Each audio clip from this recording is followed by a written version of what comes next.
Hoje nesse vídeo nós vamos falar sobre o autismo. O que é o autismo? Afinal de contas, você pai e mãe que acabou de receber um diagnóstico deve estar se perguntando: o que é? De onde vem? Por que o autismo? E a gente hoje vai conversar sobre isso. Eu me chamo Clarissa Leão, sou psicóloga, neuropsicóloga, psicomotricista, dirijo junto com minha sócia uma clínica de autismo, atendemos atualmente mais de 1000 crianças e famílias. E vamos lá, para o nosso tema de hoje. Bom, o autismo é um transtorno do neurodesenvolvimento e como tal, como um transtorno, acreditamos que ele vem desde o período da gestação. Então, não existe um autismo adquirido, não é uma doença, não é algo que eu adquiro ao longo da vida, não. O autismo, ele já vem desde a genética, desde a formação neurológica do bebê. Porém, essa manifestação, esses sinais vão aparecer mais ou menos por volta de 1 ano e meio, 1 ano e 8 meses. Às vezes a gente também consegue perceber um pouquinho mais cedo e em alguns casos esses sinais não vão ser tão evidentes e aí provavelmente os pais só vão perceber mais tardiamente. Bom, mas se você está se deparando com uma criança pequenininha, menos de 3 anos, que já apresenta alguns sinais que são diferentes do desenvolvimento padrão e por isso você precisou levar ao neurologista, é para você que eu vou falar aqui. Esses sinais do autismo, que são bem conhecidos, o principal deles seria a dificuldade de comunicação. Não necessariamente a criança não vai falar. A criança pode ser verbal ou não verbal, mas nessa dificuldade de comunicação ela tem dificuldade de se expressar, ela não vai conseguir se expressar adequadamente, não vai conseguir transmitir para outra pessoa o que ela deseja, o que ela espera, e aí a gente chama de dificuldade na comunicação. Em alguns casos a linguagem não vai existir também, a criança não vai conseguir falar, mas ela vai se comunicar, então ela vai conseguir interagir com o meio de outras formas. Então, primeiro, dificuldades na comunicação. Depois, interesses restritos e repetitivos. Muitas vezes a gente vai perceber isso só mais tardiamente, quando a criança já tem por volta de 2, 3 anos. E esses interesses repetitivos normalmente estão fixados a algum interesse maior da criança. Vou dar exemplos. Por exemplo, uma criança que gosta muito de ventilador. A gente tem vários casos assim. E aí você percebe que aquele interesse não condiz muito com o que é esperado para uma criança de 2, 3 anos. Por que gostar de ventilador? Porque ela se interessa ali, provavelmente é pelo movimento repetitivo, da hélice. E ela fica fixada em ventilador, então ela olha muito para os ventiladores, ela quer mexer, ela quer ficar vários minutos interagindo com aquele objeto. É um sinal importante. Mas e quando esse interesse, por exemplo, é algo que é adequado para a idade? Por exemplo, ele tem interesse em carrinhos.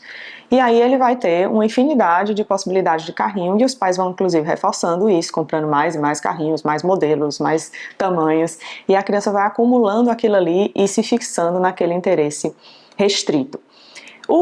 O problema maior nessa questão do interesse é que a criança normalmente não aumenta o repertório de brincar. Isso vai limitando ela a estar com outras crianças. Então, por exemplo, se eu só brinco de carrinho, dificilmente se o meu colega me chamar para brincar de pega-pega, eu vou topar, porque eu só entendo do tema carrinho. E um outro ponto que deve ser observado nessa questão do brincar e dos interesses da criança, que são restritos, é de que forma ela brinca, como esse brincar se apresenta. Em outro vídeo a gente pode até detalhar um pouquinho mais sobre isso. E o terceiro ponto, que é bem desafiador no caso do autismo, são as dificuldades sociais, nas habilidades sociais. Então, o autista, independente da idade, ele vai apresentar limitações no campo social. Porém, quando é uma criança muito pequena, que está iniciando a vida escolar, isso muitas vezes vai ficar difícil de perceber.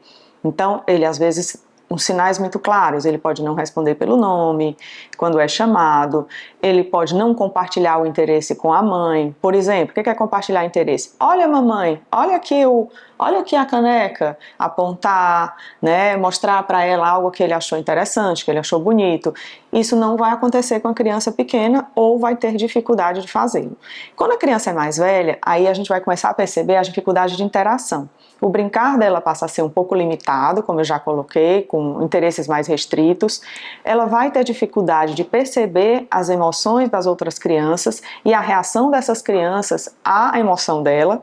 Então isso dificulta muito a comunicação inicialmente. E aí, como consequência, é uma criança que vai se isolar mais e vai se fechando no universo dela e nos interesses dela.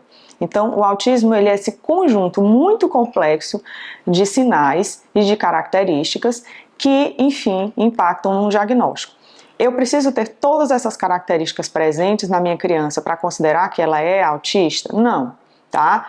Daí é um diagnóstico muito clínico, não é um diagnóstico que vai existir um exame, não é algo que você pode fazer uma tomografia, não é algo que você vai fazer um exame de sangue e vai detectar o autismo. Ele é muito clínico. Então, médicos muito experientes, psicólogos experientes vão te sinalizar sobre a possibilidade de um diagnóstico de autismo na criança. O que é mais importante a gente ter consciência? É que a partir do momento onde se há uma desconfiança, não estou nem falando de um diagnóstico fechado, porque muitas vezes isso nem é possível, mas se há uma desconfiança do médico ou do profissional que acompanha essa criança, seja psicólogo, TO e fono, é muito importante que os pais se atentem, porque o estímulo é essencial. E se a gente está falando de crianças pequenas, isso vai para uma potência máxima. Antes dos 5 anos, a gente tem uma janela de oportunidade para o desenvolvimento da criança que ela não vai ter mais em nenhuma outra fase da vida. Então a gente precisa usufruir de todas as possibilidades que o cérebro dela oferece naquela fase. Então antes dos 5 anos eu preciso tratar. E depois dos 5 anos eu não trato mais? Sim, claro, óbvio, porque os sinais vão continuar presentes, né? Alguns vão aparecer, novos sinais a partir da chegada, por exemplo, da adolescência.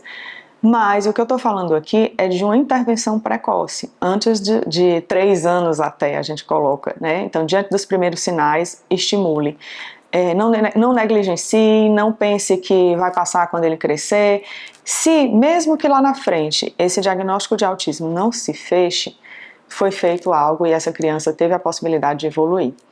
E é muito frequente também os pais perguntarem, e meu filho fechou um diagnóstico de autismo e aparentemente é algo que exige um nível de suporte maior, né? Uma criança um pouco mais comprometida no seu desenvolvimento. Essa criança vai evoluir? Sim, essa criança vai evoluir. Ela vai evoluir, inclusive, para diminuir o nível de suporte que ela tem hoje, as necessidades de amparo que ela tem hoje. Então, é muito importante a estimulação. Se ela não acontece nessa fase inicial, o prognóstico tende a ser pior. Então, eu espero que eu tenha ajudado. Se você ficou com alguma dúvida, se você tem algum questionamento que quer trazer aqui para que a gente possa te ajudar, coloca aqui embaixo nos comentários e fica bem à vontade para compartilhar esse vídeo com quem você quiser. Até o próximo encontro.